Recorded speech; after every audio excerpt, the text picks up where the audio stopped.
Bueno, muy buenos días, sean todos ustedes bienvenidos al seminario interno del Departamento de Estudios Sociales. Tenemos el gusto de contar hoy con la presencia de la profesora Concha Carrasco Carpio. Ella es profesora de la Universidad de Alcalá en las facultades de Sociología y Ciencias Administrativas, ¿no? Concha está como profesora visitante en la Universidad de California en San Diego y acaba de finalizar su colaboración en el proyecto de investigación titulado Una explicación de los resultados de las políticas de control migratorio, estudio comparativo de la inmigración mexicana en Estados Unidos y de la inmigración latinoamericana y norteafricana en España. Está colaborando con los profesores Wayne Cornelius, que varios de ustedes lo conocen muy bien, el doctor Antonio Izquierdo, que también lo conocen muy bien, y asimismo es directora del proyecto de investigación Inmigrantes rumanos y búlgaros en España, pasado, presente y futuro sociolaboral de esta inmigración, financiado por el Ministerio de Trabajo e Inmigración. Bienvenida, Concha. Pues muchas gracias. Bueno, La verdad es que estoy encantada. Le decía a Maru, amiga de hace bastantes años, que estoy encantada primero de estar en México, que es la primera vez que piso tierra mexicana. Y en segundo lugar, y no sé si en ese orden, estar en el COLEF, porque todo el mundo me había hablado muy bien del COLEF, de los investigadores que están en este centro, y estoy encantada de poder conoceros personalmente y de poder tener este ratito de charla y de reflexión sobre, yo creo, uno de los fenómenos más apasionantes de esta última década. Yo creo que la inmigración nos llama a nosotros con una campanilla que nos hace estar siempre alertas a ver qué ocurre, y yo estoy encantada de poder tener la oportunidad de reflexionar sobre este tema, ¿no? Entonces, daros las gracias a los que habéis movido mi presencia aquí, y sin más, yo creo que voy a empezar, pero yo no sé si habréis hecho los deberes y os habréis leído el artículo, el working paper que les envié, ¿no?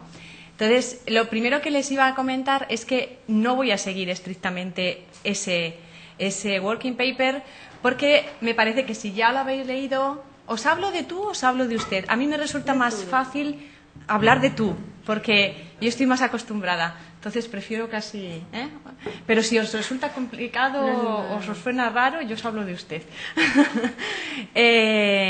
Bueno, os decía que supongo que si os habéis leído, lo que vamos a hacer es, yo os presento un poco más de lo que son las políticas de migración relacionadas con mercado de trabajo en España, y después en el debate profundizamos un poco más en lo que puede ser California, Estados Unidos, California y la comparación con España, que ahí me podéis echar una mano vosotros porque conocéis mucho mejor esta realidad, sobre todo de la inmigración mexicana hacia Estados Unidos y al revés, ¿no? Entonces, yo lo que quería era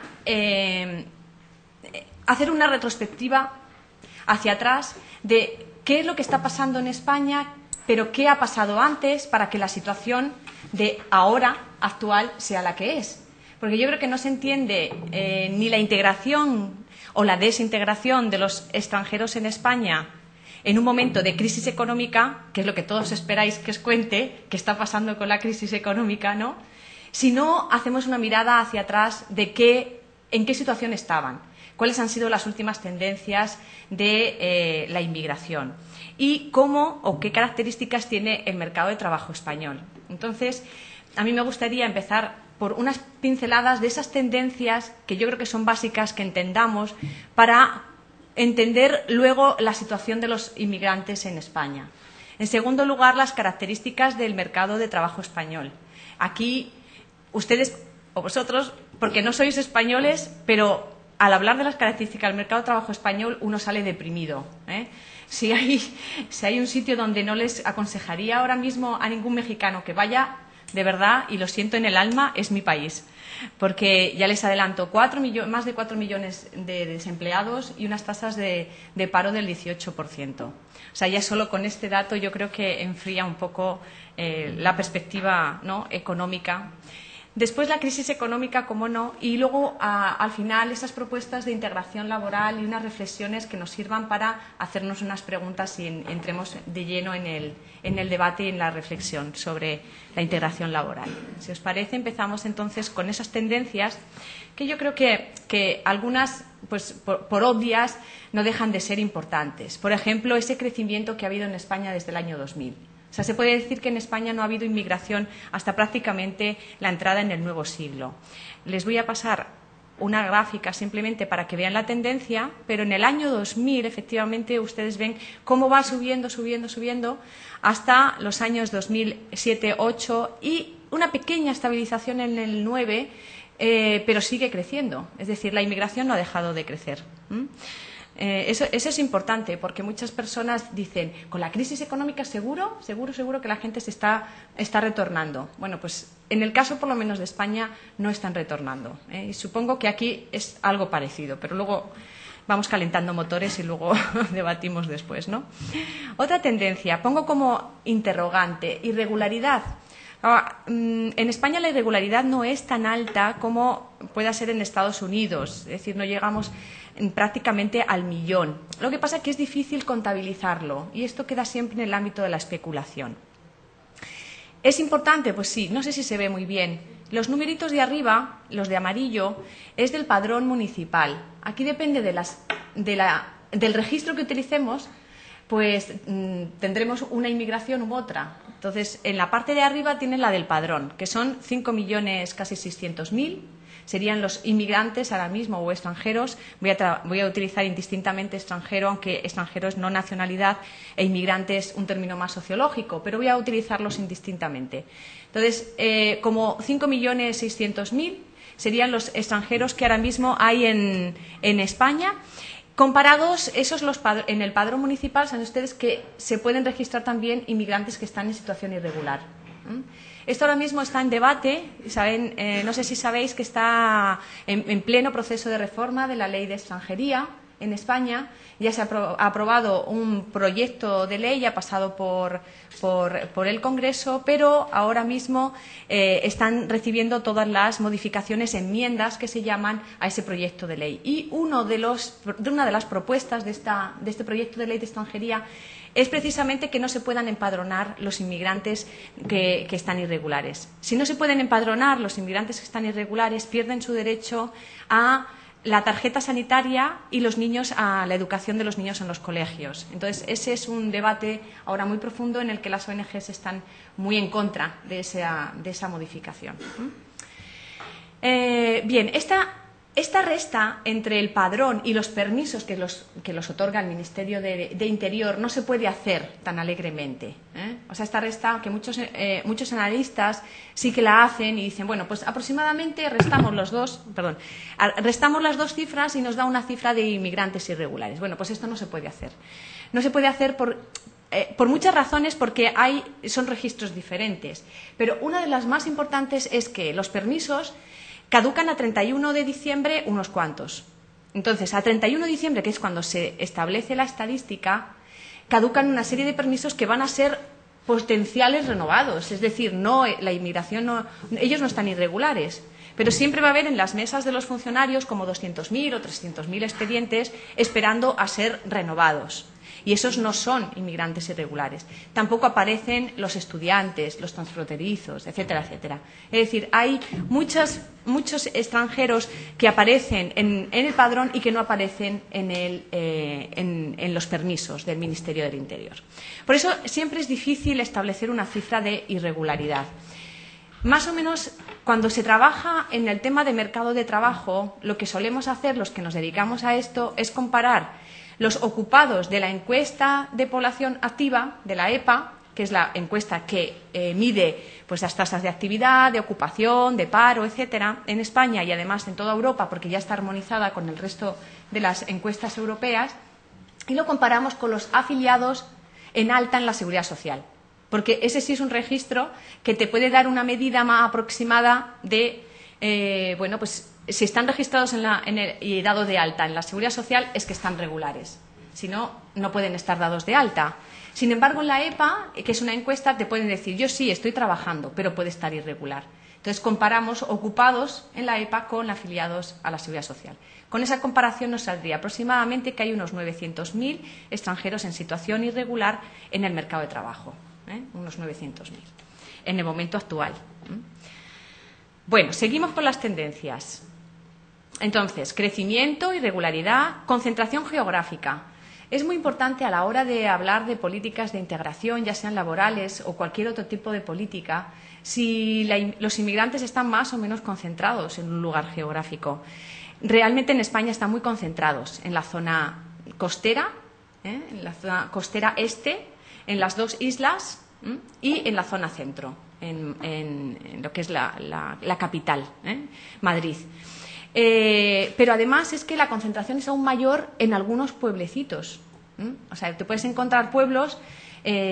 Cuando yo hice mi tesis doctoral, que la hice sobre inmigrantes en el mercado de trabajo, y tuve que hacer muchas encuestas y me fui a unos pueblecitos de Gerona, y hay unos pueblos en Gerona en la que prácticamente la población era del 60 o del 70% gambiana y senegalesa. ¿Por qué? Porque eran una inmigración que había ido a recoger la manzana en su momento, pero ya se quedó, y además ahora son propietarios de los propios manzanales, ¿no? Y ellos contratan a gente, entonces ya tienen su propia vida hecha en estos pueblos pequeños de Gerona, que es en la parte alta, en Cataluña.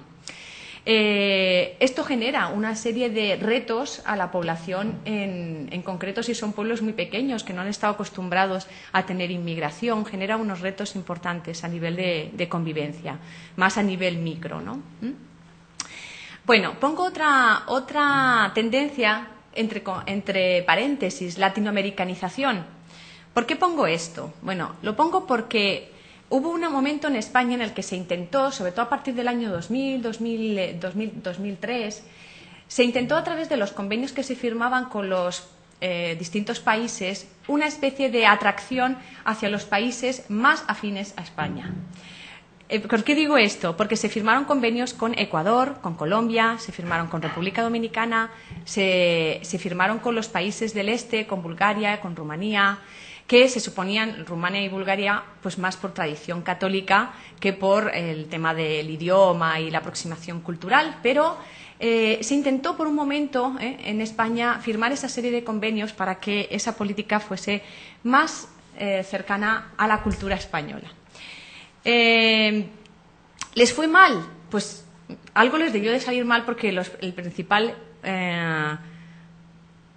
ahora lo van a ver, la principal nacionalidad en España sigue siendo la marroquí.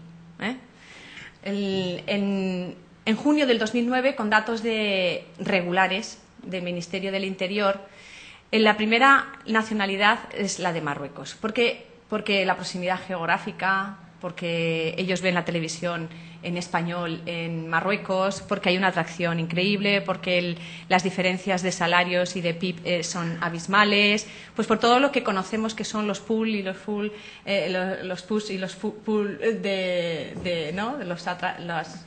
los factors, ¿no? Los factores de atracción y de repulsión, ¿no? Pero el segundo en importancia ha sido Rumanía. Rumanía ahora mismo, y además, si esto lo hubiéramos visto hace 6 meses, Rumanía era la primera nacionalidad. Esto es muy variable. ¿Por qué Rumanía? Pues porque, como sabéis, Rumanía y Bulgaria entró a formar parte de la Unión Europea el 1 de enero de 2007 y a partir de ahí hubo 2 años de moratoria para los rumanos y los búlgaros, en los cuales tuvieron unas condiciones especiales hasta el 1 de enero del 2009. Pero a partir del 1 de enero del 2009, rumanos y búlgaros son ya ciudadanos europeos con todas las condiciones, ¿no? Y ahora empiezan a retornar. Rumanos empiezan a retornar algo. Por eso ahora mismo son la segunda nacionalidad y hace 6 meses eran la primera. Empiezan a retornar algo a sus países, precisamente provocado por la crisis. Porque dice, bueno, para estar en crisis aquí me voy a mi país que también está en crisis, pero voy a ver, porque tengo allí mi terruño y tengo mi casita y tengo mi familia, sobre todo quien tiene vínculos con el país de origen, pues se vuelve. Luego encuentran que no encuentran empleo y la situación es a la inversa. O sea, dentro de 6 meses posiblemente volvamos a tener los rumanos otra vez en primera línea, porque cuando llegan a Rumanía y ven que no encuentran empleo se vuelven otra vez a España, ¿vale? Bueno, esto luego lo podemos ver. Y la última tendencia que les quería comentar, dos de las últimas, estabilidad y diversidad. Vamos con ellas. Esto me parece básica e importantísimo, ¿no? Entender que la inmigración, y a España le ha costado mucho entender que la inmigración no iba a tener vuelta atrás. A España le ha costado entenderlo y le sigue costando entender cuando el Gobierno fundamentalmente se plantea hacer política de inmigración, está siempre planteando políticas muy temporales, políticas muy basadas en la inmigración temporal, muy basadas en el aspecto económico, en la mano de obra que viene a trabajar y que tiene que retornar cuando las cosas van mal. Esto es un error en la política grueso, porque claro, antes, en el 2003, y no era tanto, la inmigración temporal, aquella que venía para un año, era mucho más importante, o las primeras renovaciones, pero se está viendo que a lo largo cuando pasan los años, la inmigración se queda. Y ahora mismo las segundas renovaciones, que ya han pasado 3 años en España, y los permanentes, que han tenido que pasar 5 años, ahora mismo representan ya un 70%. Es decir, la inmigración se está quedando y se va a quedar. ¿Y por qué esto tiene muchísima relación con la siguiente tendencia, que es la diversidad? O sea, ahora mismo no tenemos solo mano de obra en España, y supongo que pasará lo mismo en Estados Unidos. Ahora tenemos estudiantes, tenemos inactivos, tenemos profesores universitarios, tenemos alumnos universitarios haciendo másteres, tenemos personas que se han naturalizado, tenemos más de 400.000 personas que ya tienen la nacionalidad española. Tenemos matrimonios mixtos. De los matrimonios que se realizan, que no son muchos en España, 200 y pico mil, pues 35.000, el 17% son ya parejas mixtas, en las que uno de ellos es una persona de un país, nacido en un país distinto al de España.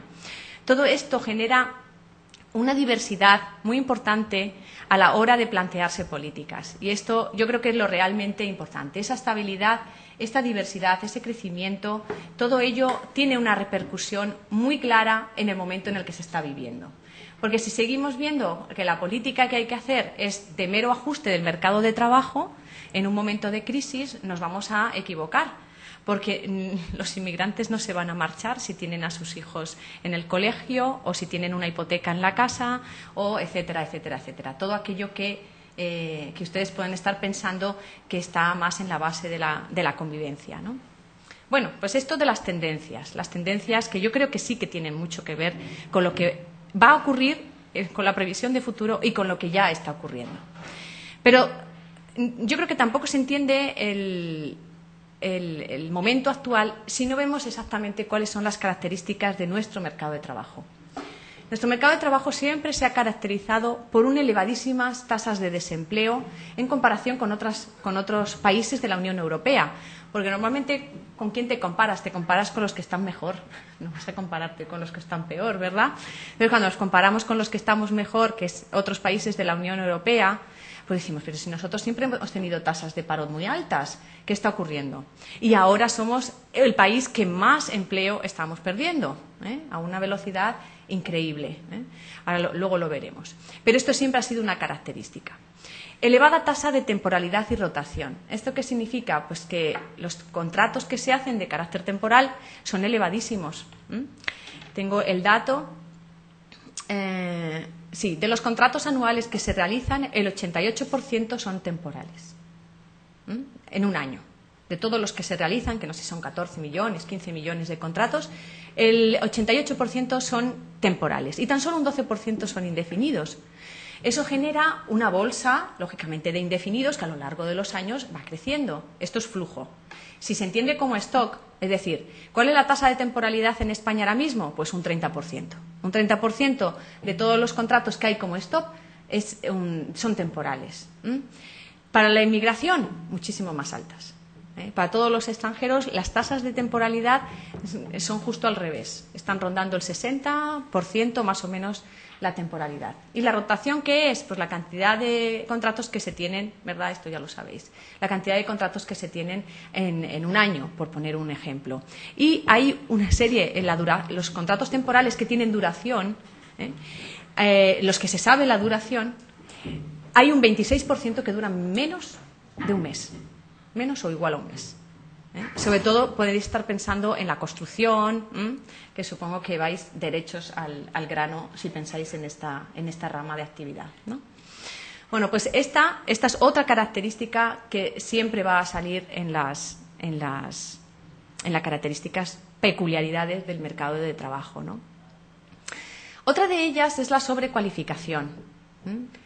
Tenemos sobrecualificación en España. ¿Qué significa esto?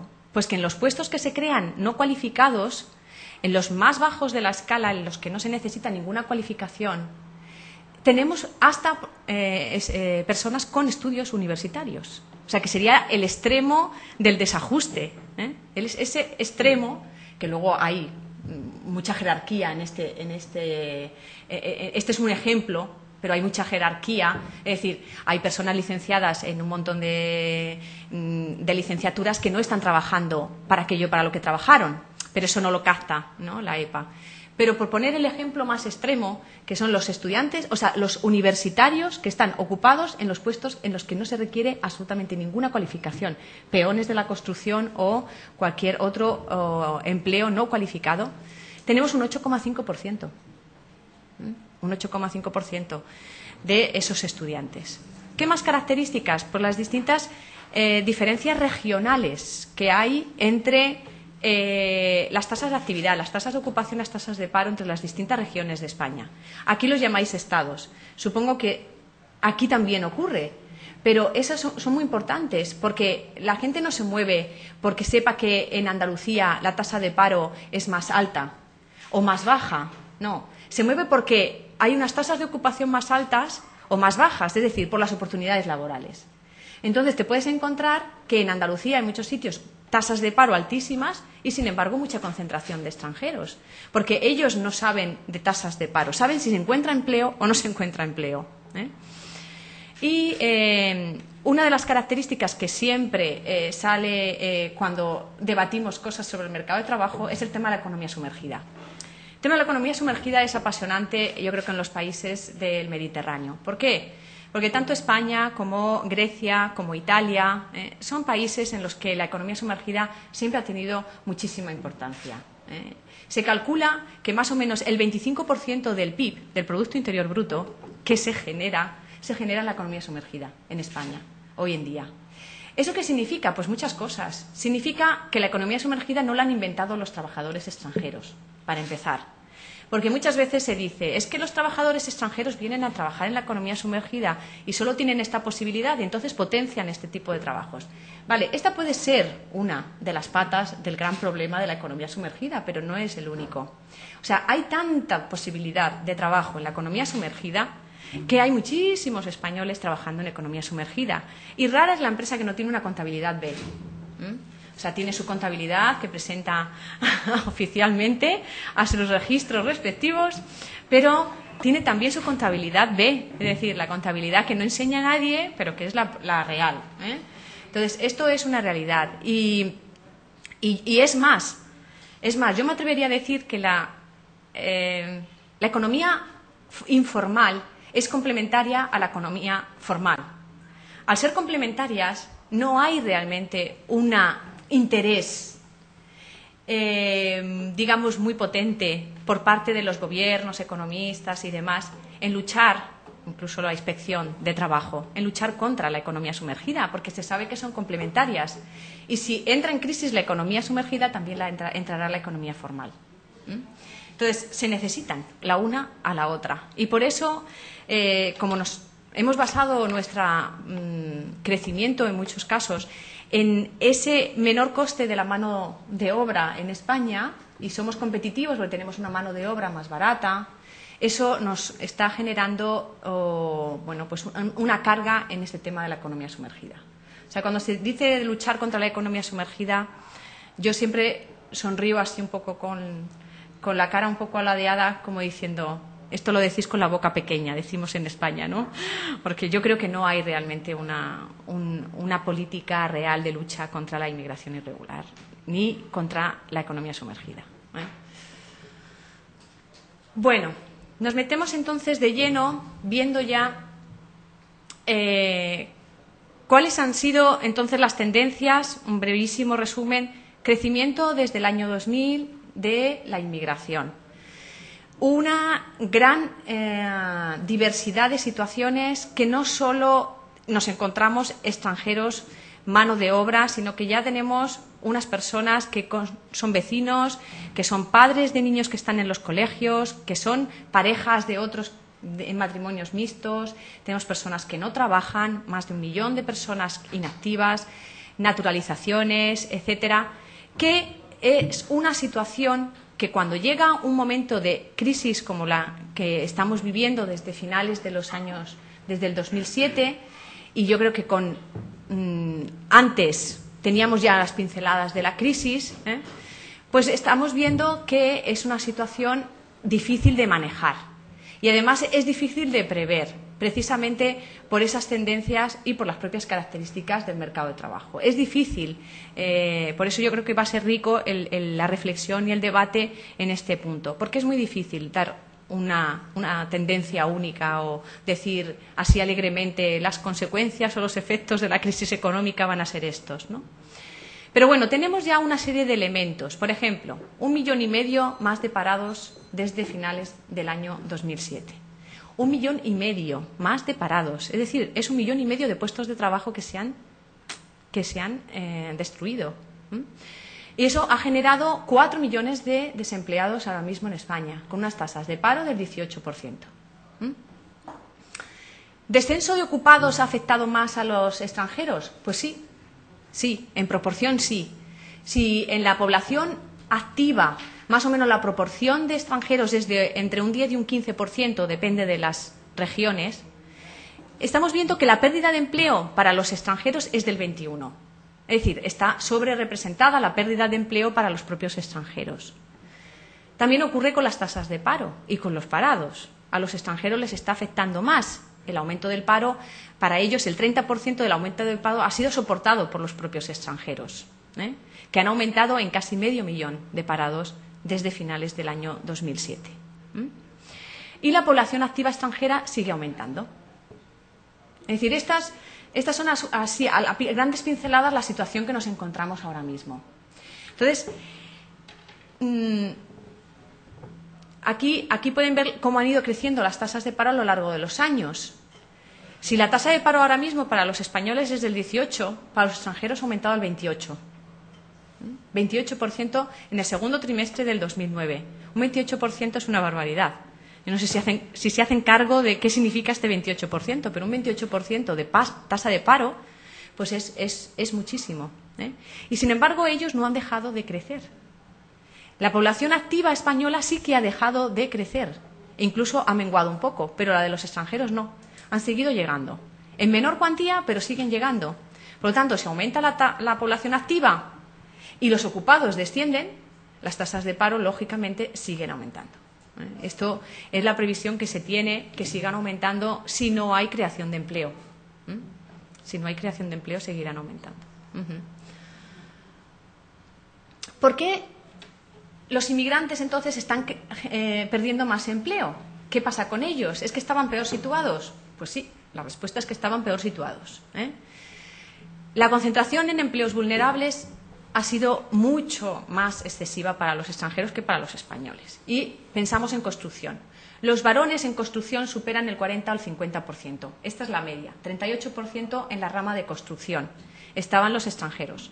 Pero en la rama del servicio doméstico para las mujeres es también una concentración similar, del 30 al 40% las mujeres en el servicio doméstico, que han sido las dos ramas de actividad de entrada de los extranjeros en España.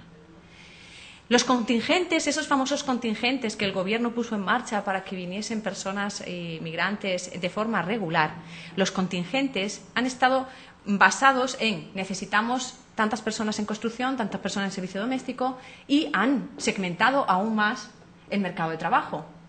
O sea, los contingentes no han servido para desegmentar, si esta palabra existe, el mercado de trabajo y hacerlo menos concentrado, ¿no? Menos segregado sectorialmente.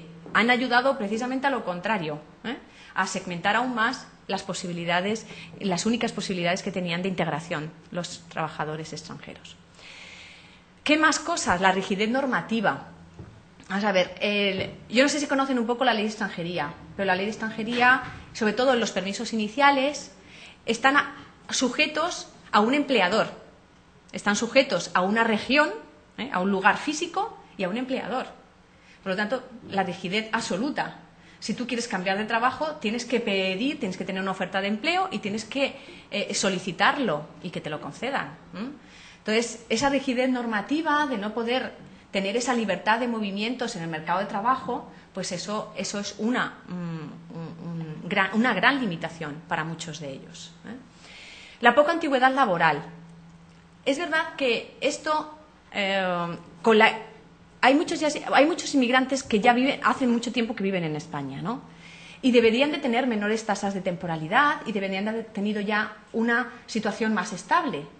Y, sin embargo, la antigüedad laboral todavía no es la que se espera que sea. ¿Por qué? Precisamente porque los trabajos han sido muy precarios y entonces han pasado a lo mejor 6 meses trabajando, otros 6 meses en paro, 9 meses trabajando y otros 3 en paro. Y eso no les ha permitido acumular la antigüedad suficiente para tener contratos fijos y una estabilidad laboral que les ayudaría, lógicamente, a tener una mejor situación en un momento de crisis, que está conectado con el exceso de contratos temporales. ¿Y qué ha pasado últimamente? Pues en la situación de crisis, los españoles han bajado su poder de negociación con respecto a lo que quieren hacer en el mercado de trabajo. Si yo soy una madre de familia, como lo soy, y me quedo en paro y tengo que, no sé, recoger aceitunas, he puesto en Jaén, porque yo soy nacida en Jaén, pero si tengo que ir a recoger aceitunas, me lo planteo y digo, pues tendré que ir a recoger aceitunas, porque algo le tengo que dar a mis hijos de comer, ¿no? Y eso se lo están planteando muchas familias que antes no se lo planteaban.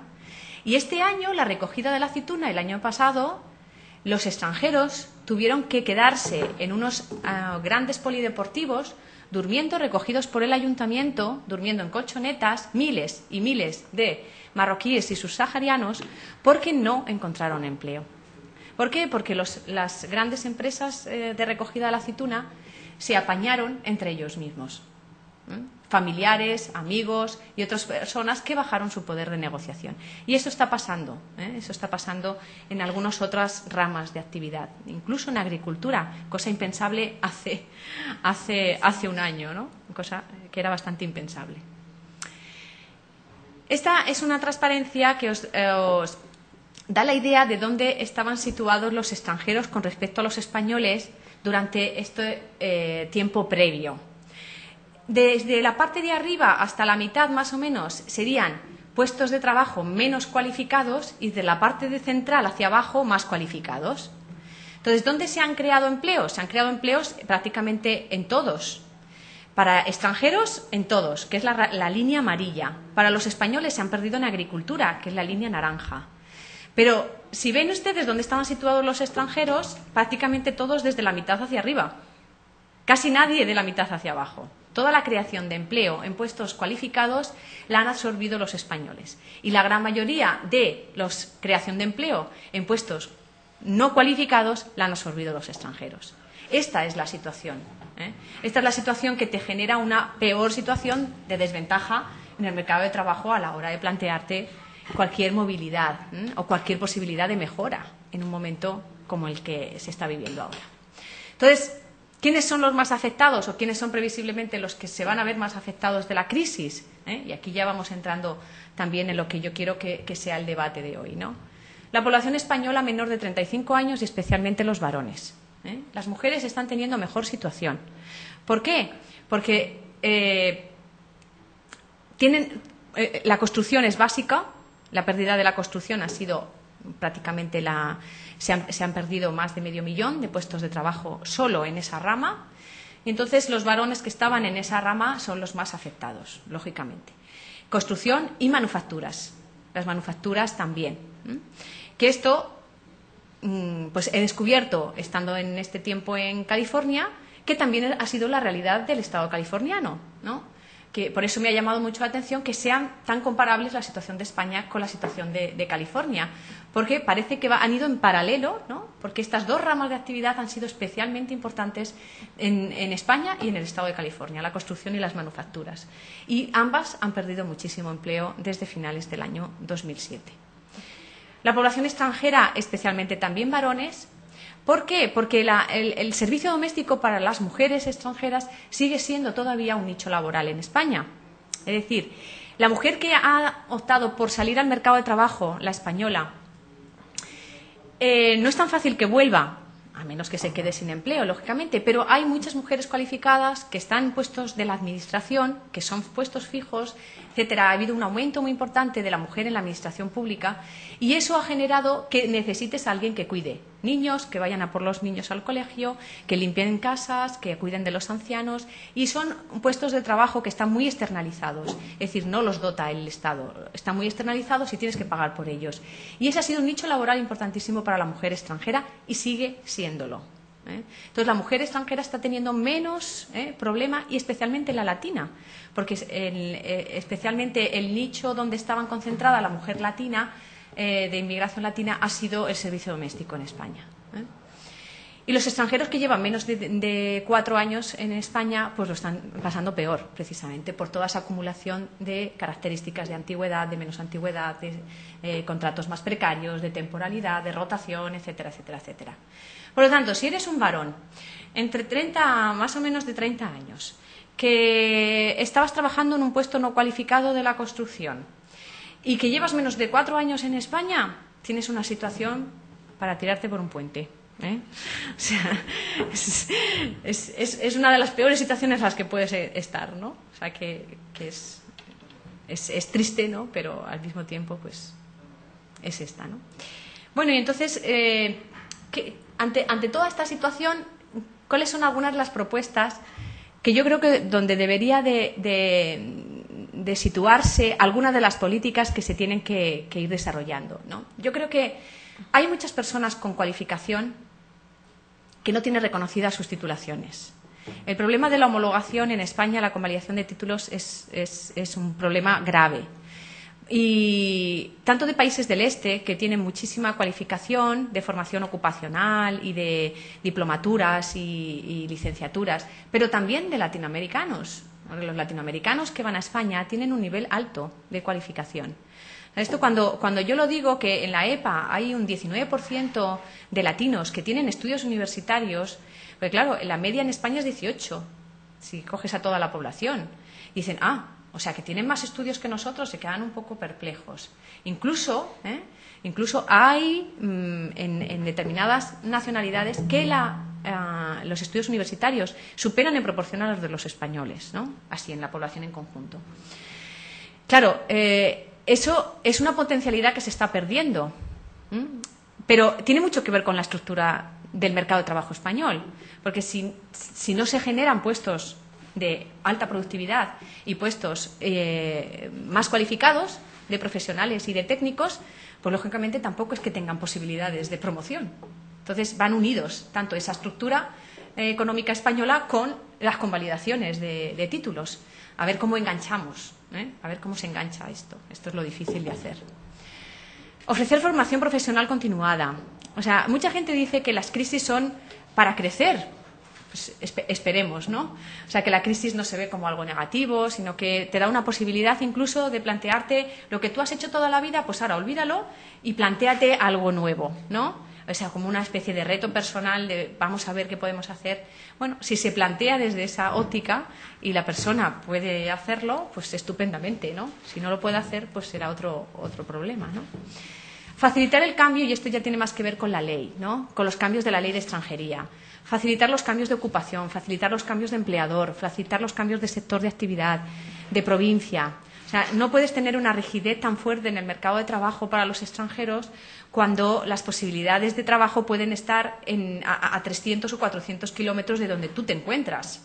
Sabemos que encontrar empleo muchas veces es cuestión de suerte, de estar en el momento oportuno y en el sitio, ¿no?, concreto donde está la oferta de trabajo. Por eso hay vacantes, y por eso el mercado de trabajo no es unos salen, otros entran. Se están constantemente creando empleos y destruyendo empleos. Por lo tanto, si se están constantemente creando y destruyendo empleos, puedes estar en un momento determinado donde se está creando. Potenciar la movilidad laboral ascendente. Yo creo que no solo los españoles podemos mejorar en la escala jerárquica de movilidad ascendente, o sea que hay muchas posibilidades también para la población extranjera y eso se tiene que canalizar de alguna manera. Yo creo que así ganaríamos todos. Hablando incluso desde un aspecto más egoísta, ¿no? O sea que ganaríamos todos si todos estuviéramos mejor situados, ¿no? Si la productividad en España aumentase y tuviésemos más puestos cualificados y todas estas cosas, ¿no? Bueno, entonces, ahora sí que me gustaría pues terminar con estas reflexiones que conectan con el paper que les envié y que yo creo que es el momento de plantearnos, ¿no? Realmente, si queremos tener o seremos capaces de superar esa visión economicista de la mano de obra. Si no superamos, desde luego, en España ese discurso de en tiempo de crisis tienen que marcharse porque no hay puestos de trabajo para todos, si no superamos esta visión economicista de la mano de obra, lo vamos a tener muy difícil. Y eso cala. Es un discurso que ha estado calando durante años y sigue calando, y más ahora.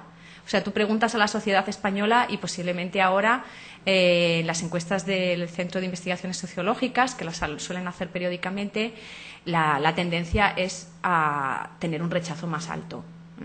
Tener un rechazo más alto contra la inmigración. Porque dicen, no, es que si no tenemos puestos de trabajo para nosotros, y es que es entender mal. ¿Pero por qué se ha entendido mal? Porque llevamos como 10 años diciendo los extranjeros son beneficiosos para el mercado de trabajo. Los extranjeros son muy beneficiosos económicamente. Y hemos tenido este discurso incluso de establecer costes y beneficios de la inmigración.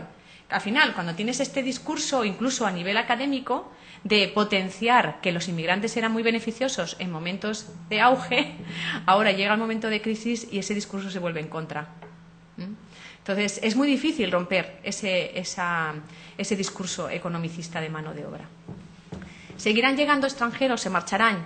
Yo tengo la respuesta, no sé la vuestra, pero yo, desde luego en España, creo que seguirán llegando y esto no hay quien lo pare. Porque, como me decía en una de las entrevistas a una mujer búlgara, yo en Bulgaria siempre he vivido en crisis. Entonces, vivir aquí en crisis a mí no me asusta. O sea, los españoles estáis asustadísimos, ¿no? Es verdad, ¿no? Los españoles estamos asustadísimos. En 10 años no habíamos vivido una crisis, estábamos encantados, viviendo con derroche, viviendo alegremente. Nos hemos comprado casas, coche, etcétera, etcétera, etcétera. Nos hemos empeñado hasta aquí. Y ahora llega y crisis. Pero ella dice, es que yo no le tengo miedo. Yo no le tengo miedo, siempre he vivido en crisis. O sea que para mí esta situación me parece hasta normal. Estoy como en casa, ¿no? Pues seguirán viniendo. O sea, yo creo que la respuesta es seguirán llegando. O sea, tienen que estar muy mal las cosas para que haya un retorno masivo de inmigrantes o dejen de afluir, ¿no? Inmigrantes a España. ¿Se acentuarán las diferencias entre nacionales y extranjeros? Pues no lo sé, pero con unas tasas de paro del 28%, para los extranjeros, una tasa de paro del 28% genera muchas situaciones perversas, difíciles de solucionar, como por ejemplo la irregularidad sobrevenida. A lo que llamamos nosotros irregularidad sobrevenida es a que has podido estar 2 años regular perfectamente con tus permisos de trabajo, pero si no has cotizado lo suficiente a la seguridad social, llega tu renovación y no la puedes hacer. Es decir, está empezando a haber mucha irregularidad sobrevenida, porque claro, los extranjeros no pueden renovar sus permisos, sobre todo los de segunda renovación, porque no han cotizado suficientemente al mercado de trabajo a través de las afiliaciones a la seguridad social. Entonces, situaciones en las que si es inmigrante irregular no tiene derecho a una prestación por desempleo, lógicamente, aunque haya estado trabajando y pueda demostrar su contrato de trabajo, aunque hay jurisprudencia ya en la cual sí que se dice, aunque sea irregular, esta persona la ha tenido contratada y le debe una serie de derechos, hay algo de jurisprudencia, que empieza a haber algo de jurisprudencia porque realmente ha trabajado, pero no es la tónica general. Si una persona que ha trabajado en la economía sumergida no va a tener un seguro de desempleo. Los que tienen seguro de desempleo va a ser por corta duración y la ayuda familiar dura muy poco. Es decir, se van agotando también las prestaciones sociales y eso genera una situación de convivencia muy dura. ¿Se adaptarán a una coyuntura desfavorable política, social y económica? Pues esto es lo que les decía antes de si ellos han vivido situaciones peores. Entonces yo creo que incluso para ellos es más fácil, pero la situación depende mucho de la persona y la situación que tenga concreto. ¿Y crecerá la xenofobia? Pues esto es difícil de decir, pero yo que doy charlas en los institutos a chavales de adolescentes sobre el tema de inmigración, tuve una vez una experiencia en la cual cada vez que decía algo positivo, tipo la inmigración es positiva o beneficiosa para nosotros porque nos enriquece, había abucheo general. En unos chavales de unos 15, 16, 17 años. Y es la tónica general de los adolescentes ahora mismo en España. O sea, los adolescentes están en una situación que o cambian su mentalidad o realmente están generando una bomba de relojería porque no aceptan a los extranjeros. En primaria, en la escuela de primaria, no hay ningún problema, que sería la elemental. No hay ningún problema de convivencia, ellos no se hacen ningún problema de quién es quién, si es ecuatoriano o es colombiano, no hacen ningún. Pero llegan al instituto y hay un cambio radical en la postura y los adolescentes están realmente que da miedo. O sea, realmente da miedo. Además de que ha habido una generación que ha sido muy tirana porque ha coincidido con una falta de educación por parte de nosotros, los padres, mea culpa y culpa de los padres anteriores, pero es verdad que hay una bomba de relojería que no sé por dónde va a salir. No tenemos un partido de extrema derecha, xenófobo, etcétera, pero sí que tenemos algunos elementos en la sociedad española que a mí personalmente me dan miedo, que son los adolescentes en estos momentos. Y esta es la reflexión que yo quería compartir con vosotros. Les dejo también unas páginas web de referencia, porque todas estas estadísticas, todo esto está publicado en páginas web en las cuales ustedes se pueden actualizar estos datos y ir viendo cómo va evolucionando el tema, porque contar hoy esto es posiblemente dentro de 15 días está obsoleto, porque se mueve tan rápido. Se mueve tan rápido este tema que es muy difícil dar una. Entonces, aquí en las páginas del Ministerio de Trabajo e Inmigración tienen boletines y anuarios de estadísticas de los cuales se pueden obtener pues todos los extranjeros que están en mercado de trabajo, afiliados a la Seguridad Social, contratos, etcétera, etcétera. En el Observatorio Permanente de la Inmigración, todos aquellos que están regulares. En REICAZ es el Real Ilustre Colegio de Abogados de Zaragoza, que publican en su página web todo lo que es relacionado con extranjería. Todos los convenios de los que les hablaba antes, los convenios con los países, el reglamento, la ley de extranjería, ahora la modificación. Ellos están siguiendo paso a paso la modificación de la ley de extranjería, la pueden seguir ahí. Y el INE, el Instituto Nacional de Estadística, tiene muchísima información a nivel económico y publican también la EPA, la encuesta de población activa, que es una de las que pues más he utilizado yo para escribir el working paper que tienen en sus manos. Así es que esto es lo que les he venido a contar y a mí lo que me gustaría ahora es que, pues con estas pinceladas, que son pues muchos temas, yo creo, pues que abramos un debate en el que pues aportéis y nos hagamos preguntas mutuas y no sé, presentaros a lo mejor antes del comentario para que sepa en qué estáis trabajando, ¿vale? Y podamos enriquecer el debate. Y si vosotros tres os queréis venir más cerquita, no sé. María José. Se queden ahí mejor. Vente para acá, María José.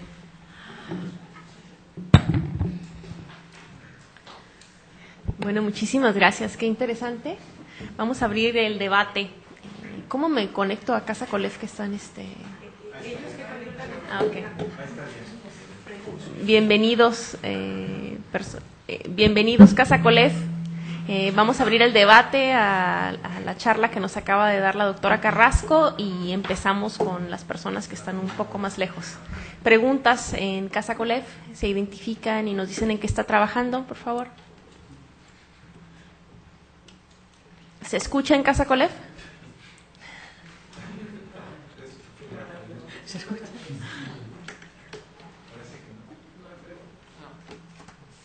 No hay preguntas en Casa Colef. Bueno. Creo que no llega. Creo que no se oye. No es, ¿dónde es? ¿Me están escuchando? Dice, escuchamos, pero no oímos. ¿Dónde es? Me habían dicho que se habían tratado de conectar la Universidad Autónoma de Chiapas. ¿Es la Universidad Autónoma de Chiapas? Es Casa Colef, ok. Si quieres decirle alguna seña o algo, porque si se está escuchando, nada más que... Ok, si me escuchan, levanten una mano aunque no hagan una pregunta. Se rascan la cabeza, quiere decir que sí. Ok, muy bien. Bueno, no tienen preguntas. Muy bien, gracias. Entonces, abrimos aquí al auditorio. Olga, por favor. Y luego Tito. Bueno, muchas gracias por la plática, muy interesante, con mucha información y muchas reflexiones muy sugerentes. Creo que toda la primer parte que tiene que ver propiamente con este debate entre migración, mercado laboral, crisis, bueno, fue muy rico y nos da muchos elementos. A mí, tanto en el caso de España como en el caso de la migración hacia Estados Unidos, la parte que me causa más conflicto es cuando pasamos de aquí a hablar de integración, porque yo creo que ese paso no es en absoluto ni inmediato, ni mecánico, ni mucho menos, ¿no? La cuestión de la integración depende, por supuesto, de cuestiones económicas, pero al menos tanto, si no es que incluso más, de cuestiones más sociales y culturales, y entonces ahí es donde yo creo que de repente vamos demasiado rápido, ¿no? Y pareciera que la precarización económica inmediatamente va a agravar los problemas de integración, y yo no estoy segura. Creo que en algunos campos es cierto, es incuestionable, pero en otros campos yo creo que hacemos mal en correr tan rápido, ¿no? Y insisto, creo que en general, en todos los contextos, ¿no? Entonces, creo que algunos de los elementos que tú misma has aportado van un poco en esta misma dirección, ¿no? Como lo que tendría que ver con la experiencia acumulada históricamente para sortear las crisis, por decirlo de alguna manera un poco rápida, ¿no? ¿Qué implicaciones tiene la crisis en la reactivación o la transformación de las redes sociales, de los propios migrantes en los lugares de destino, en relación con destino y origen, etcétera, ¿no? ¿Qué es lo que realmente está sucediendo? ¿Qué diferentes estrategias se activan a través de estas redes para sortear la crisis en la condición específica en términos socioculturales que implica el ser migrante, ¿no? No estoy diciendo que no les afecte, lo que yo estoy diciendo es que esta precarización no necesariamente va en el sentido de un conflicto de integración.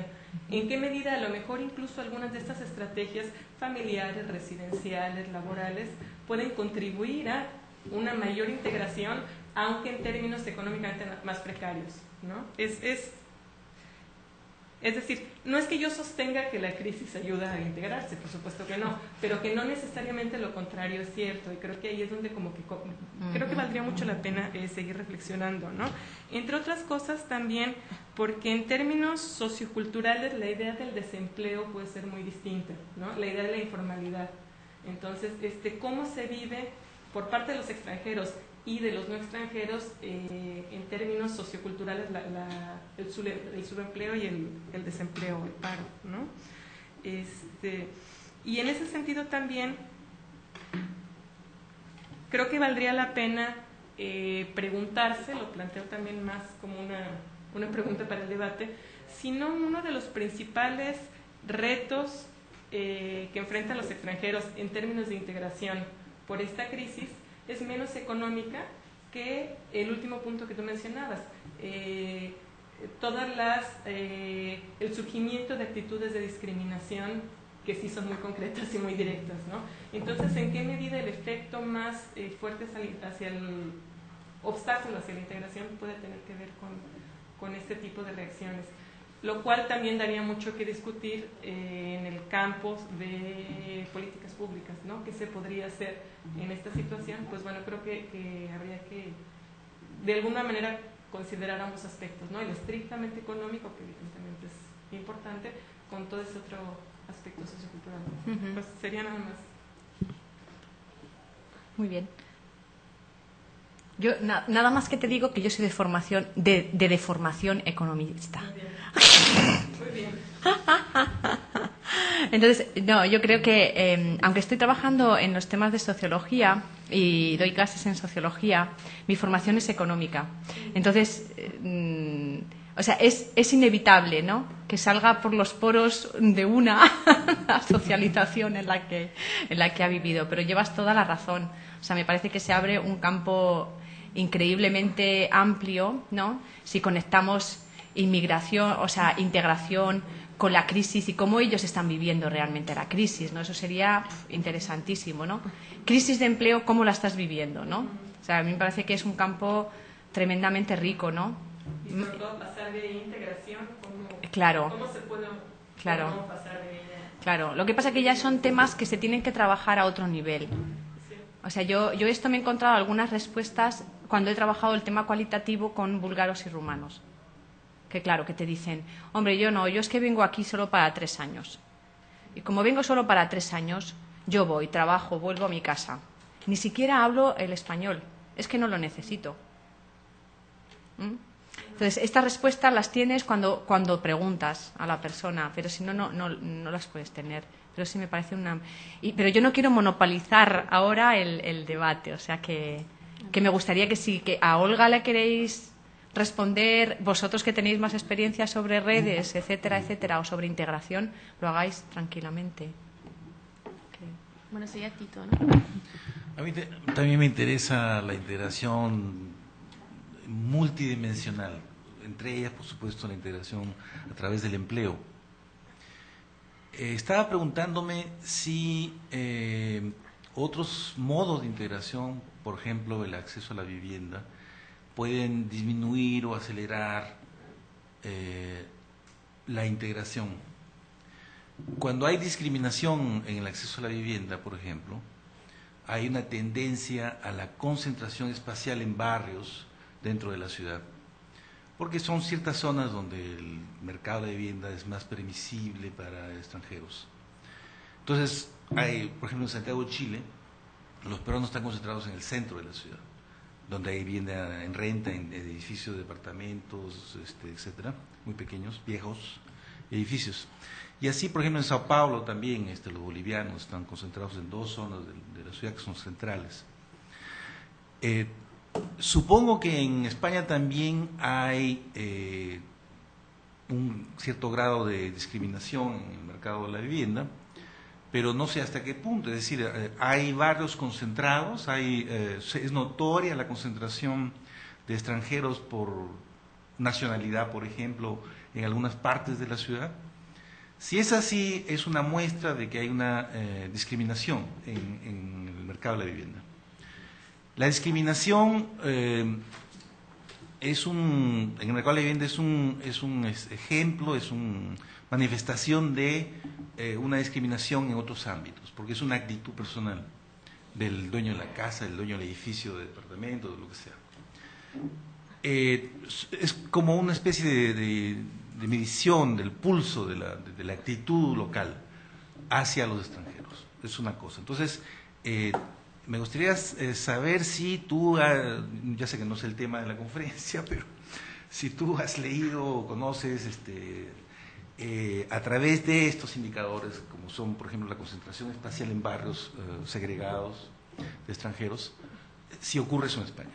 Y la otra cosa es si la xenofobia, que parece, según tu opinión, creciente, está imbuida con racismo o etnicismo, es decir, si la xenofobia es discriminadora también, según origen nacional o según raza o según etnia o como se quiera agrupar a la gente, porque también esto hace una diferencia en la posibilidad o no de integración. Es decir, a lo mejor las ecuatorianas sobre todo no son objeto de la xenofobia, porque están en contacto con las abuelitas todos los días, y no solo las abuelitas, sino los niños menores. O sea, son confiados, parte importante de la vida de la gente en España es confiada a estas extranjeras, la vida de los niños es confiada a las extranjeras. Por lo tanto, yo imagino que no debe haber una xenofobia fuerte contra las ecuatorianas, pero quizás sí contra los ecuatorianos. No lo sé, es decir, me gustaría saber, es muy importante hacer la diferenciación por origen nacional, porque generalmente por origen nacional hay diferencias en la interacción con la gente. Seguramente los rumanos que no hablan español tienen muy poca interacción con los españoles fuera del ámbito del trabajo. En cambio, los que van de América Latina probablemente tienen más interacción no solo en el trabajo, sino fuera. Entonces, la xenofobia puede evolucionar a ser más intensa dependiendo de estas formas de interacción que tenga la gente con los extranjeros, los locales con los extranjeros. Y eventualmente, si es una interacción muy débil, puede ser la base de la formación de partidos xenofóbicos, como en Italia, por ejemplo, la Liga Norte, que ya está ganando muchas alcaldías en el norte de España, en la zona del Véneto, por ejemplo, y que recientemente, bueno, no recientemente, en la segunda elección de Berlusconi se alió políticamente y ganó Berlusconi con el apoyo de la Liga Norte, y abiertamente en sus discursos que los alcaldes hacen en sus campañas, dicen que hay que parar la migración y hay que echar a los extranjeros irregulares. O sea, es un discurso muy beligerante, anti-extranjero. Seguramente en España no hay todavía eso, pero parte de en España se formó este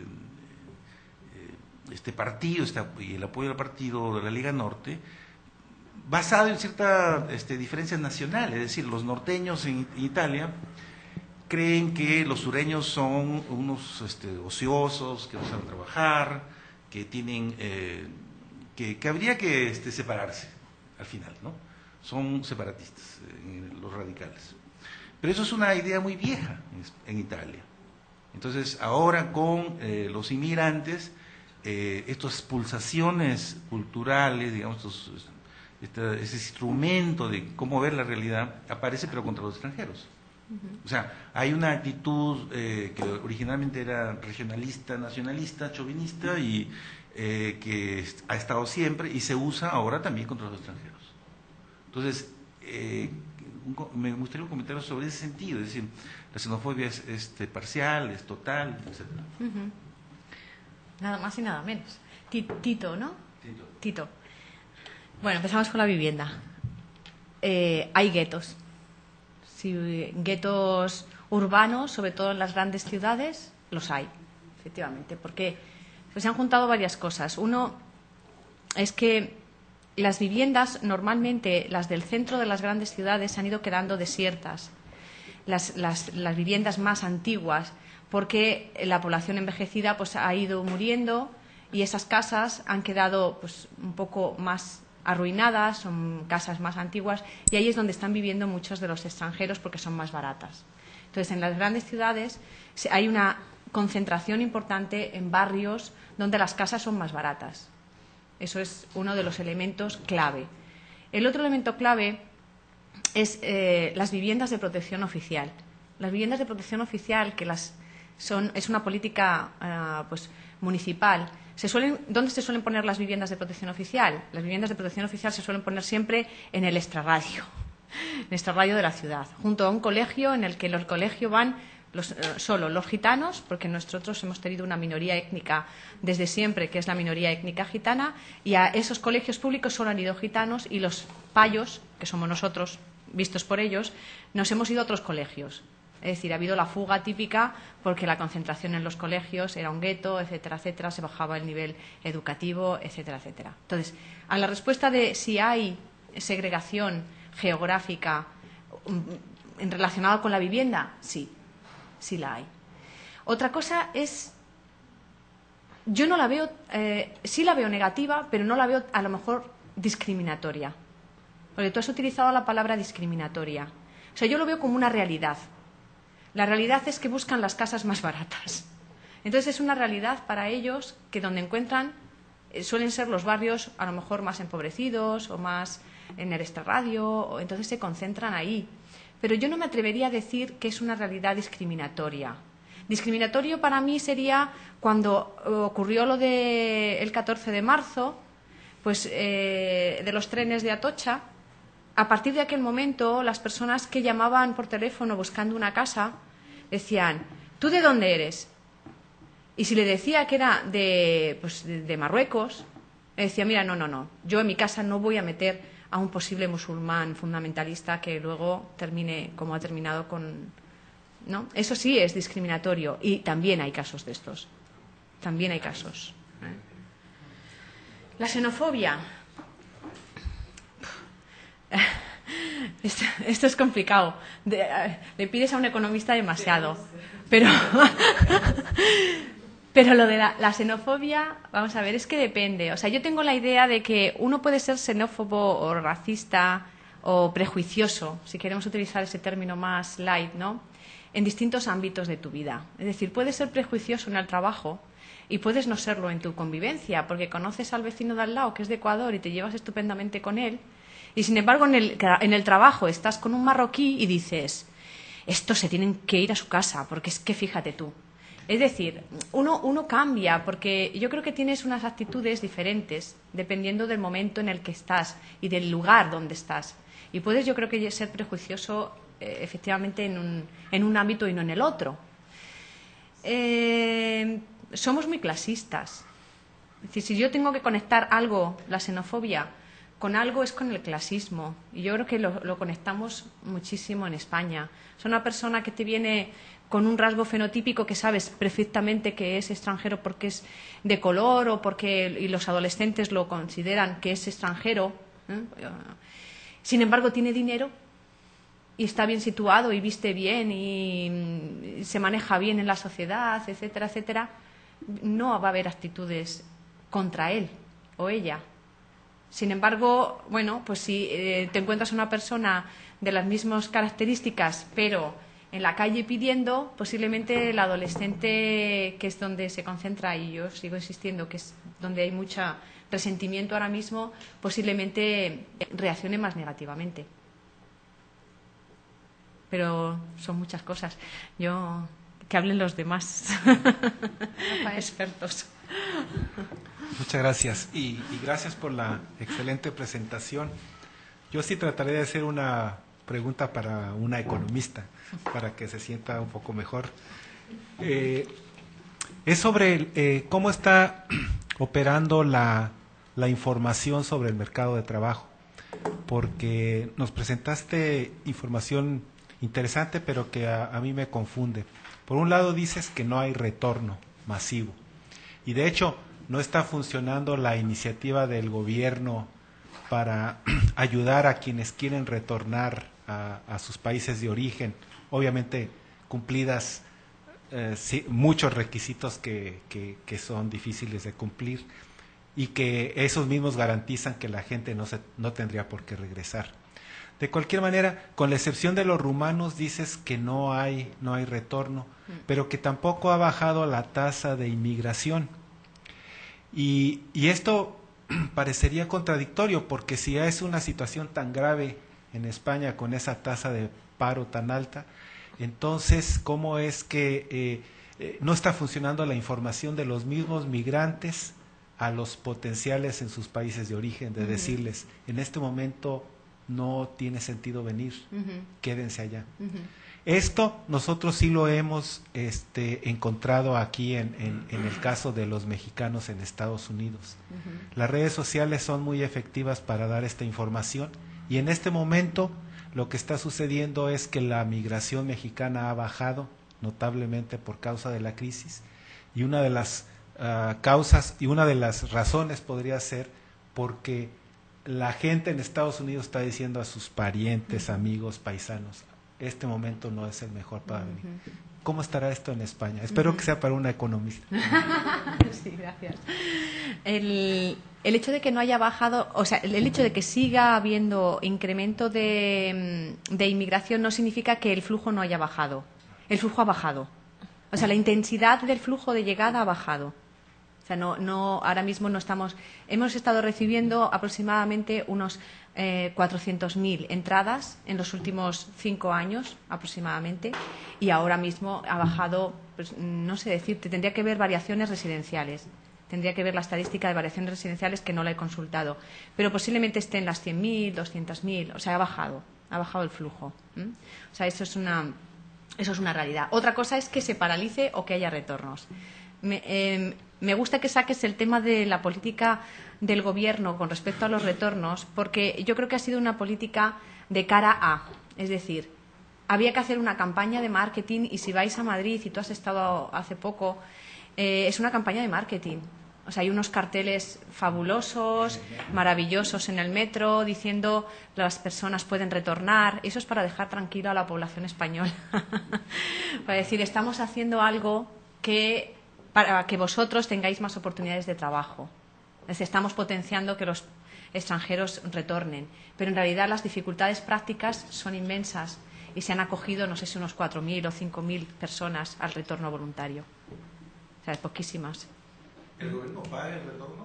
Es la seguridad social, la acumulación de las prestaciones a la seguridad social, que las puedes cobrar de una vez y llevártelas a tu país. Pero tienes que haber tenido acumulación de prestaciones. Sí, no. O sea, los requisitos son muy importantes. Y de repente se aparece la policía local pidiendo papeles en lugares públicos, ¿no? Sí. Eso también es como una medida muy reciente y que es más bien simbólica, ¿no? Sí. Tanto... Yo creo que también es simbólica. No creo que contagiados a lo mejor un poco por Berlusconi y sus políticas en Italia, ¿no? O sea, que sí que han tenido mucho eco, como diciendo, es que necesitamos también, así, fortaleza, que se luche contra la inmigración irregular. Entonces, de vez en cuando es como la inspección del trabajo, de vez en cuando se hacen redadas en algunas compañías agrícolas, en algunas compañías de otro tipo, en hostelería, pero son muy simbólicas. Son muy simbólicas. Yo tenía un comentario a propósito de eso. Yo estoy trabajando con Rafael y otros colegas, escribimos un reporte colectivo sobre los impactos de la crisis en la migración mexicana y tú comentaste que indistintamente usabas extranjero e inmigrante. Y nosotros encontramos que era importante distinguir entre los que tenían papeles y no tenían papeles, porque eso te daba una idea de qué tan vulnerables eran a retornar o no. Porque pues los que acababan de llegar, los que no tenían familia, los que no tenían derechos acumulados en el trabajo eran los que tenían más probabilidades de retornar. Pero con esto de la intensidad del flujo, pues parece que no van a ser tantos, ¿no? Como en el caso de acá. Sí. De todas formas, yo creo que vosotros utilizáis otro concepto para entender extranjero o inmigrante, creo, ¿eh? O sea, el inmigrante para nosotros es la persona que procede de un país distinto al español. Ya está. Independientemente de que sea regular o irregular. Sin embargo, el extranjero es el que no tiene la nacionalidad del país. Entonces, al decir yo que es un concepto sociológico, yo me refiero a que la población identifica como inmigrante a una persona que posiblemente ni sea extranjero. Estamos en esa etapa en la que hay ya segundas generaciones, personas nacidas en España, que van a ser futuros a los 18 años cuando elijan la nacionalidad española, que seguramente la elegirán, pues son españoles. Entonces, no son extranjeros. Sin embargo, para la población, mucha de ella sigue siendo inmigrante. Esa es la distinción que yo hago, para no liar con los extranjeros inmigrantes. Muy bien. ¿Alguna otra pregunta? Perdón. Yo nada más un poco volviendo a esto mismo, ¿no? Tal vez sería interesante, no sé si existan datos sobre cómo afecta de manera diferenciada, ahí sí estrictamente en el mercado laboral, la crisis a extranjeros y a estas segundas generaciones, ¿no? Nosotros lo que habíamos visto en un proyecto en Los Ángeles sobre integración es que pensando sí en extranjeros, no en estas segundas generaciones, sino realmente en migrantes, había como una mayor flexibilidad, por ejemplo, a ir hacia el subempleo, a hacer diferentes turnos, a cambiar de turnos. Por ejemplo, con la crisis hay gente que trabajaba en las mañanas y tuvo que volver a hacer turnos por la noche en las fábricas. Personas que trabajaban en limpieza, digamos, fijas en una misma casa y han tenido que volver a acumular varias casas en donde van trabajando por horas, pero hay como una mayor aceptación, digamos, de este tipo de estrategias de manera temporal y no así en el caso de las segundas generaciones, ¿no? Entonces, yo no sé si en el caso de España también vemos que se afecte de manera diferenciada. Pensaría yo que hay más paro en los hijos de inmigrantes que en los propios migrantes que están dispuestos a ir a este tipo de estrategias que son, por supuesto, de una una precarización muy fuerte, ¿no? Pero que debido a estas estrategias no están realmente en paro, sino pues en estas situaciones intermedias, digamos, ¿no? Pues Olga, tenemos que esperar, porque nosotros, nuestra experiencia migratoria es todavía muy reciente. Es decir, nosotros todavía no tenemos esa segunda generación en el mercado de trabajo. Vosotros sí la tenéis, muy poquita, muy poquita. O sea, nosotros ahora mismo tenemos 235.000 nacidos en España. Pequeños, muchos de es una cantidad pequeñísima. O sea, nosotros tenemos que esperar. Para ver eso tenemos que esperar. Lo único que sí que ha salido una encuesta que en la Unión Europea suelen hacer algunas encuestas específicas, algunas veces conectados con esta encuesta de población activa, y una que se ha hecho ahora en el 2008 y que está publicada en la página del INE, del Instituto Nacional de Estadística, es integración de los naturalizados y sus hijos en el mercado de trabajo. Y es muy interesante, porque ahí podéis ver de los naturalizados, que son 450.000, eso, no llega al medio millón, cómo está siendo la repercusión en el mercado de trabajo. Eso también es interesante. O sea, más que la segunda generación son los que ya se han naturalizado, que ya son españoles, la situación nacional de empleo ya no se les aplica, entonces ahí hay más posibilidades también de ir viendo esas diferencias. Adelante.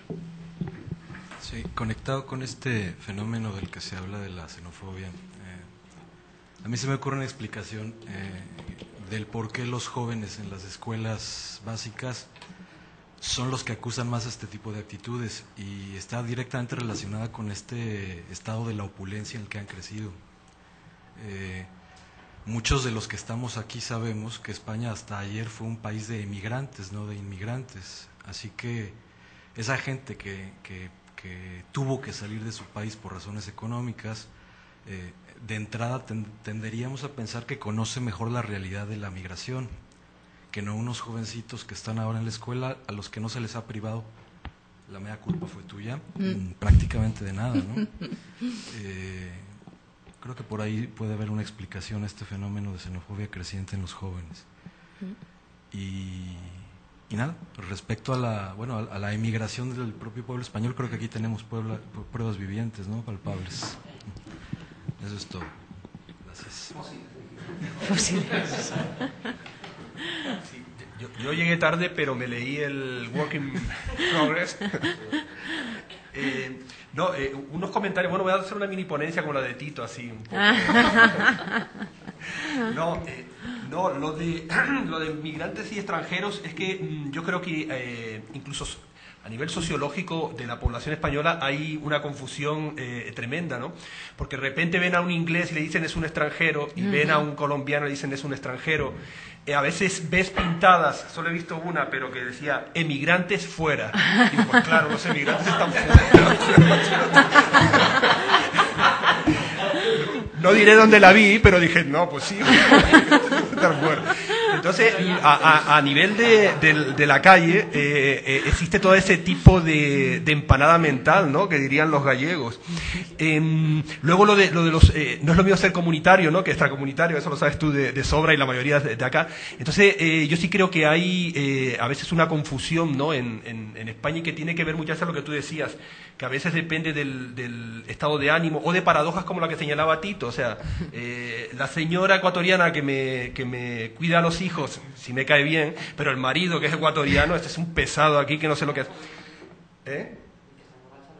El que se emborracha. Bueno, los españoles también se emborrachan los domingos si gana el equipo español, ¿no? Pero entonces yo sí creo que es complejo por todo lo que se ha estado diciendo aquí, ¿no? Que, o sea, la xenofobia, el clasismo, yo creo que no se puede hablar de blanco y negro, ¿no? En esto de la xenofobia y el racismo y el clasismo, porque hay muchos factores que están diferentes.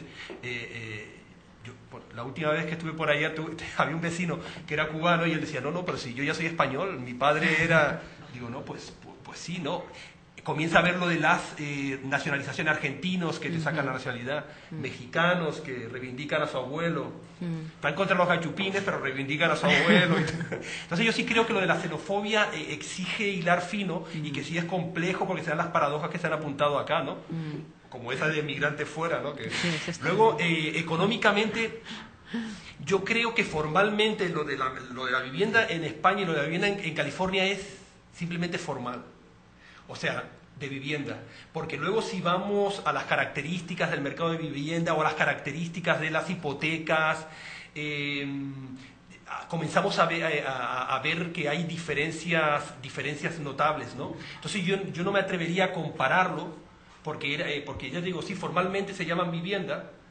Hay una crisis de la vivienda, de hecho efectivamente el sur de California, sobre todo San Diego y Florida, Miami, era donde más había subido la vivienda antes de la crisis de hace 2-3 años, o sea, se habían duplicado, estaban por 500 y pico mil, pero en España tenía que ver con zonas turísticas, segunda residencia, ¿no? Zonas de Canarias, zonas del Levante. También hay un mercado de los migrantes, ¿no? Que les daban el crédito y se metían ahí. Aquí también en California hay migrantes que pidieron crédito. Pero insisto, yo creo que es difícil comparar los dos casos porque había especificidades propias, ¿no?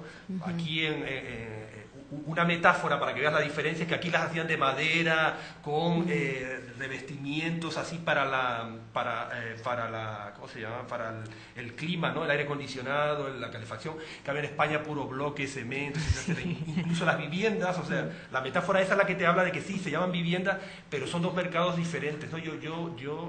Podemos encontrar también que los migrantes iban a la vivienda, dejaban el campo y se iban a la vivienda. Aquí en California, allá también ocurría, pero insisto, a mí me cuesta hacer una comparación. Capaz que los economistas con promedios la ven clara, pero yo creo que desde el punto de vista incluso de sociocultural, de lo económico, de los préstamos, etcétera, etcétera, es diferente. No sé cómo anden lo de las bancarrotas en España, igual tú tienes datos ahora, ¿no? Porque aquí la publicidad por todas partes, te declaramos la hipoteca, te la declaramos en bancarrota y te liberas ya de... Aquí en la línea está ahora, cuando regreses a San Diego vas a ver... No sé cómo está lo de la bancarrota en España. Yo creo que no está tan cruel o tan salvaje como aquí, ¿no? Debe haber gente que renuncia, ¿no? Pero creo que por ahí también hay otra diferencia. Y luego la pregunta prospectiva es...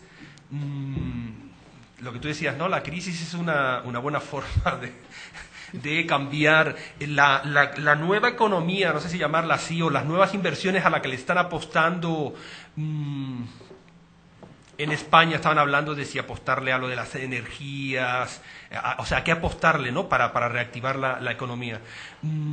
A corto o mediano plazo es factible cambiar el modelo del ladrillo que llamaban, ¿no? O sea, se le había apostado a la construcción. ¿Tú ves factible un cambio de modelo económico, que es lo que están diciendo todos desde Zapatero hasta a corto y mediano plazo? ¿Es factible? O sea, ahí es donde me gustaría hacerte la pregunta, ¿no? Después de la mini ponencia. No, lo de la vivienda, efectivamente, no voy a tratar ni de compararlo, ¿no? O sea, que la vivienda yo creo que es otro aspecto muy complejo, ¿no? De ambos, tanto de España como de California, si queremos cogerlos como modelo, ¿no? Pero, a ver, la pregunta de... allí, tanto como le decía antes que no tenemos una segunda generación, la vivienda en propiedad no ha sido de un porcentaje elevadísimo. O sea, ayer mismo los extranjeros no tenían viviendas en propiedad. Yo creo, y me atrevo a decirlo, pero no he visto los datos, entonces cogerlo con pinzas. Pero creo que era como un 15 o un 20% de todos los extranjeros los que habían comprado vivienda. Entonces, los que habían comprado vivienda realmente lo habían hecho porque pensaban que podían afrontarlo. Y hayan sido viviendas que... Entonces, yo creo que la situación de bancarrota es menor en España porque la proporción de extranjeros con vivienda en propiedad era menor. O sea, eso por un lado. Y luego el tema del cambio de estructura.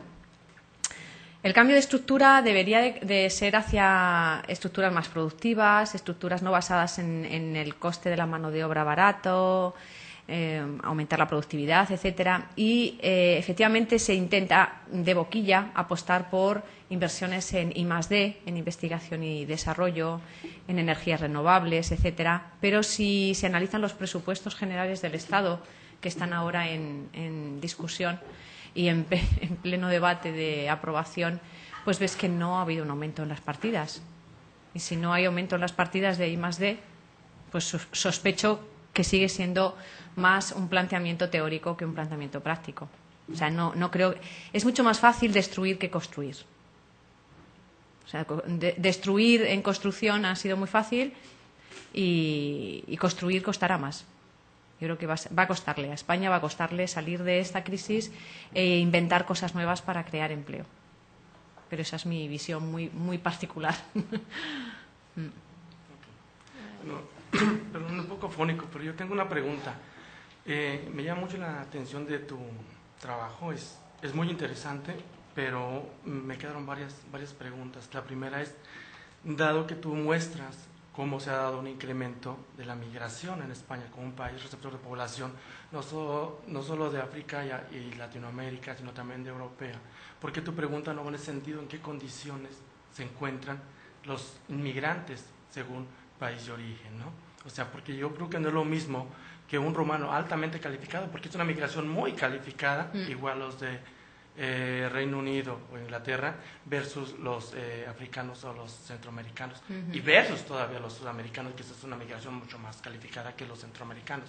Entonces, yo creo que un hacer esa distinción simplemente para ver nada más integración económica por país de origen te puede arrojar pues cosas muy interesantes, ¿no? Y la otra, ver, efectivamente, relacionándolo con otras preguntas que hicieron aquí algunos colegas, ¿quiénes están regresando? Yo creo que no es lo mismo, no creo que la pregunta, bueno, el pensar quién regresa no es lo mismo para un centroamericano que para un rumano, ¿no? Claro. Entonces, creo que por ahí, y bueno, ver, no es... Tomaron todo, este conjunto ahora de inmigrantes como un toro para medir asimilación, yo creo que es muy distinta. Y se te van despejando, digamos, se te van brotando un montón de preguntas al momento de ir hojeando tu texto y las láminas que fuiste presentando. Por ejemplo, dices, en cuanto al nivel de ocupación, en toda la pirámide ocupacional, te fueron apareciendo estas actividades, digo, de los inmigrantes, que se fueron colando en todas. ¿Quiénes se fueron colando? ¿No? De ellos. Yo creo que en las más calificadas hay una relación con ciertos países y que tiene que ver un cierto tipo de inmigración que tiene que ver con los países de la Unión Europea y cuáles están concentrados en las actividades típicas de inmigración. Yo creo que ahí esperaremos los centroamericanos y esperaremos fuerte los africanos, pero los otros, ¿quiénes son los que se logran colar a estas actividades más calificadas dentro de la pirámide profesional? Por ahí yo desconozco, la verdad no he leído algún trabajo que hable sobre integración en España, que vea este mosaico, digamos, de diversidad que ahora es. Ahora ya estamos hablando que una década atrás era el Senegal, bueno, estos países principales, ahora que tenemos esta diversidad, cómo se comporta, ¿no? En ingresos, en horas trabajadas, ¿no? Como la misma volatilidad incluso de la ocupación en estos inmigrantes. Muy bien. Bueno, yo tengo un trabajo anterior que también está publicado en web, que hace la comparación por áreas geográficas, ¿vale? La integración laboral, pero por áreas geográficas, y la han publicado hace poquito, hace como un año o así, en FOESA. Si en Google, es que ahora mismo la dirección exacta no la sé, pero es FOESSA.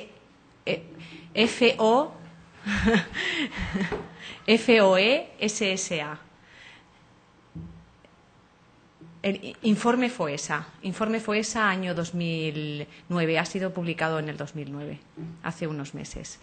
Y ahí, por mi nombre, posiblemente salga, por Carrasco Carpio, saldrá. El capítulo 7 de este libro está dedicado a la perspectiva de la integración laboral de los extranjeros en España, y analizo las 4 procedencias y distingo los no comunitarios de los comunitarios. O sea, me dedico solo a los no comunitarios porque son los que tienen situación peor. Y dentro de ellos, los que peor situados están son los africanos y especialmente los marroquíes. Eso ya es también una constante en España, ¿no? Que los peor situados y los que peor situación tienen también a nivel de estudios, etcétera, son los africanos, el continente africano. Bueno, dos últimas preguntas cortitas ya, porque si no aquí nos Sí, quedamos un toda la comentario noche. sobre Está esto. muy Justamente en Estados Unidos las cifras dicen que hay una correlación de nivel de educación. Perdón. Me corta la inspiración, pobrecito. Rewind. Estos son los señoritos, O sea, Siguiente.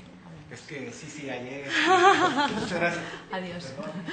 Rewind. Volvemos a empezar. Perdón.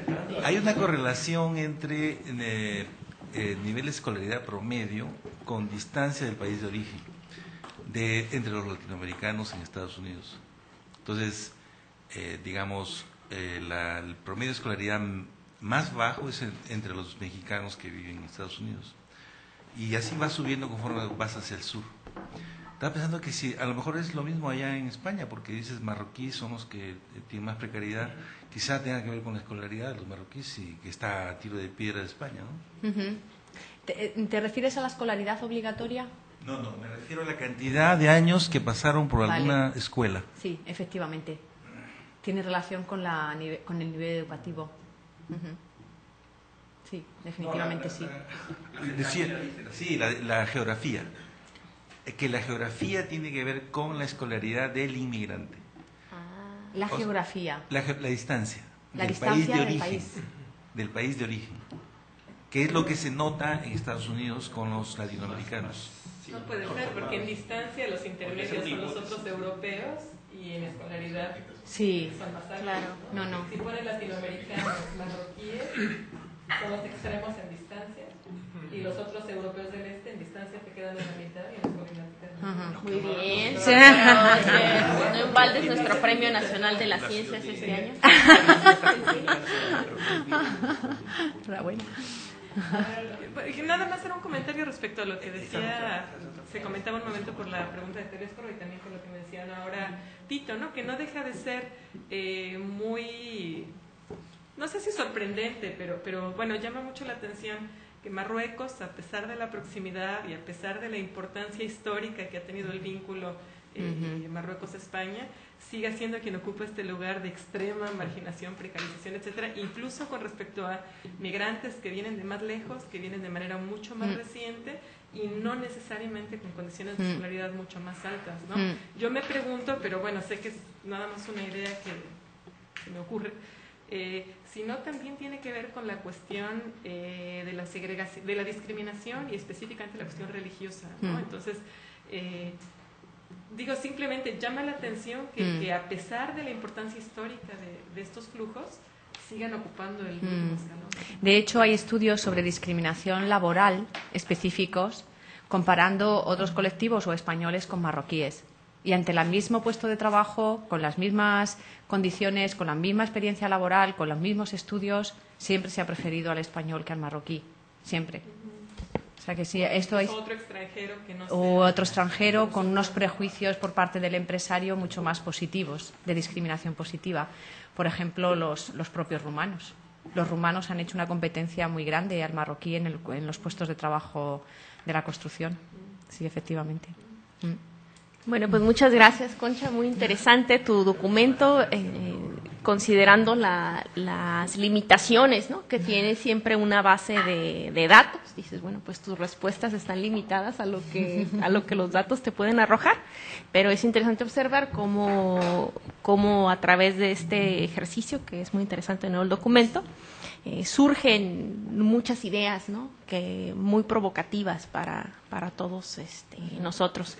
Y a nombre del Colegio de la Frontera te queremos entregar una constancia para agradecerte tu participación como expositora en este seminario del Departamento de Estudios Sociales. Pues muchas gracias.